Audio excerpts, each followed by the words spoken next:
Notes बनाने जाते हैं पर 2 दिन लग जाते हैं, एक वीक भी लग जाता है, एक महीना भी लग जाता है। अगर इतना ज्यादा टाइम लग रहा है तो मैं सेल्फ स्टडी कब करूँ, रिवीजन कब करूँ, नए चैप्टर्स कब पढूं। Choosing the right material. मुझे पता है आप लोग के अच्छी तरीके से सेशंस लग रहे हैं, आप पढ़ाई भी अच्छे से कर रहे हो, आप प्रैक्टिस भी कर रहे हो क्वेश्चंस की, पर दिक्कत ये आती है कि ma'am how to make notes बनाने जाते हैं पर 2 दिन लग जाते हैं, एक वीक भी लग जाता है, एक महीना भी लग जाता है। मैंने तो सुना है कि जो बड़ा चैप्टर रहता है उसमें लाइफ प्रोसेस जैसे, तो बड़ा चैप्टर जो होता है वो बहुत ज्यादा टाइम कंज्यूमिंग होता है। तो मैम करना क्या चाहिए?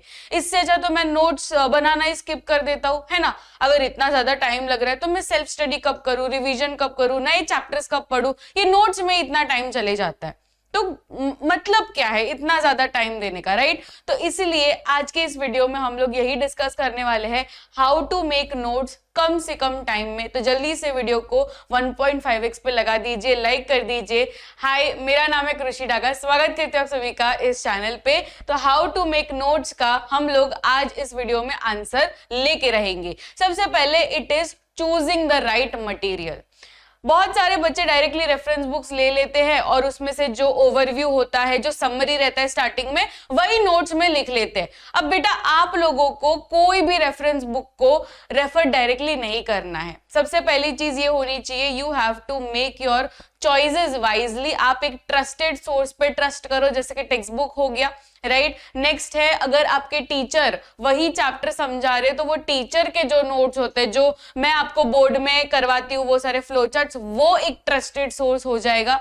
आपके स्कूल टीचर, आपकी कोचिंग, वो सारे ट्रस्टेड सोर्सेज होंगे, ना कि कोई भी लोकल रेफरेंस बुक, राइट। तो यहाँ पे आपको सबसे पहली चीज ये करनी है कि choosing the right material.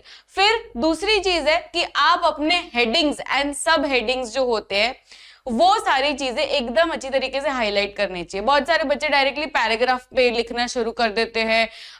For example cell का चैप्टर है तो सेल चैप्टर है तो सेल तो हेडिंग तो डालो, सेल ऑर्गेनेल्स है तो वो हेडिंग तो डालो। हेडिंग नहीं डालोगे तो डायरेक्टली आप लिखना शुरू कर दोगे डिस्क्रिप्शन, तो कैसे पता चलेगा और मन भी कैसे मतलब मन भी नहीं करेगा कि वो नोट्स रीड करे, राइट। तो अच्छी तरीके से हमें हेडिंग डालना है, उसको डेकोरेट करना है, उसको बॉक्स में डालना है जिससे पढ़ने का भी मन करे। Using bullet points and numbering, उससे और एनहांस हो जाएगा, अच्छी तरीके से दिखने लगेगा। अब फॉर एग्जांपल आपको ब्लड के बारे में एक शॉर्ट नोट बनाना है, तो वो short note instead of writing in the form of paragraph, what you can do is using bullet points, जिसमें आपको क्लियरली वो 3 बुलेट पॉइंट्स दिख रहे हैं। तो अब क्या होगा ना, अगर मैं वही चीज आपको पैराग्राफ में दिखाऊंगी तो आपको पढ़ने का मन नहीं करेगा, आपको लगेगा कि यार ये तो बहुत बड़ा आंसर है, लेट्स स्किप इट। पर अगर मैं सेम ही आंसर बुलेट पॉइंट में या पॉइंट वाइज लिख के दूंगी, आपको मजा आएगा। This is something that brain gets tricked, ठीक है। ये ब्रेन को उल्लू बनाने का तरीका है जिससे आप अच्छी तरीके से बड़े बड़े आंसर्स कर सकते हो विद इन नो टाइम।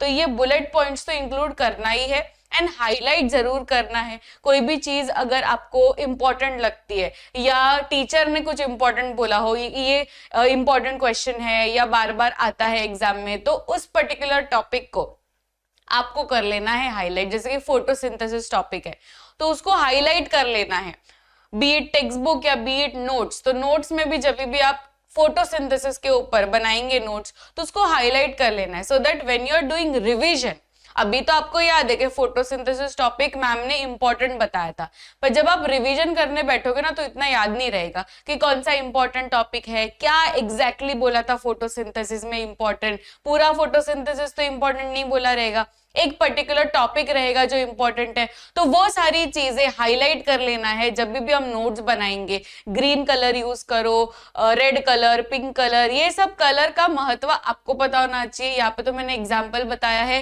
पर आपके अकॉर्डिंग आप सेट कर सकते हैं कि डेफिनेशन को मैं येलो कलर दूंगा या फॉर्मूला को दूसरा कोई कलर दूंगा, वो आप लोग डिसाइड करिए, पर एक प्रॉपर सिस्टमैटिक वे से हमको हाईलाइट करना है। ऑल्सो विजुअल्स काफी इंपॉर्टेंट होते हैं।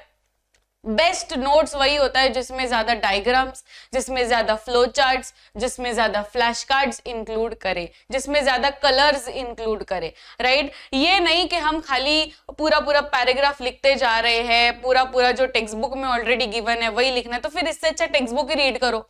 क्यों ही आप नोट्स रीड कर रहे हो, अगर ऐसे ही नोट्स बनाने हैं तो। इसलिए हमें एकदम विजुअल करना है, एकदम डायग्रामेटिक वे में करना है। अगर न्यूरॉन का है, न्यूरॉन का पैराग्राफ दिया आपके टेक्स्ट बुक में, क्यों ना instead of paragraph you can draw a diagram of the neuron and उसमें आप लेबल करो और उसमें ही साथ साथ में डिस्क्रिप्शन दे दो। राइट, समझ में आ रहा है। अगर फोटोसिंथेसिस है तो उसका भी आप फ्लो चार्ट बना सकते हैं, जिससे वो पूरा टॉपिक एकदम सुंदर दिखे और पढ़ने का मन करे। बिकॉज हमारा ब्रेन जो है वो ज्यादा विजुअल पे रहता है, उसको जो आप डायग्राम बेस में दिखाओगे या कोई इमेज फॉर्म में दिखाओगे या एनिमेशन में दिखाओगे तो ज्यादा टाइम तक याद रहता है। और ये आप लोगों ने एक्सपीरियंस भी किया होगा कि अगर आपको कोई टॉपिक डिफिकल्ट लगता है और आप YouTube में सर्च करते हो और उसका आप एनिमेशन वीडियो देखते हो तो वो ज्यादा याद रहता है कि टीचर ऐसे ही पैराग्राफ से पढ़ा रहे हैं, पैराग्राफ आपने रीड कर लिया, वो याद रहता है आपको। ऑब्वियसली वो एनिमेशन वाला जो वीडियो आपने देखा होगा वो एकदम याद रहेगा एंड ज्यादा टाइम तक याद रहेगा।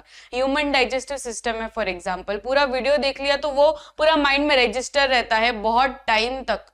पर अगर सेम चीज अगर टेक्स्ट बुक से सिर्फ पैराग्राफ पढ़ लिया तो within no time we forget also and समझ में नहीं आता है, वो तो बात ही अलग है। तो इसलिए हमें नोट्स ऐसे बनाने हैं जिसको देखकर हमें डायरेक्टली समझ में आ जाए, दैट इज डायग्राम्स। एंड ये सारी टेक्निक्स से आप आसानी से नोट्स बना सकते हैं। और भी बहुत सारे टिप्स हैं। अगर आपको पार्ट 2 चाहिए इस वीडियो का तो मुझे कमेंट सेक्शन में इस वीडियो का पार्ट 2 कमेंट कर देना and I will be there to help you all out. This is Krishi ma'am signing off. मिलते हैं नेक्स्ट सेशन में। Till then keep smiling, take care, bye everyone.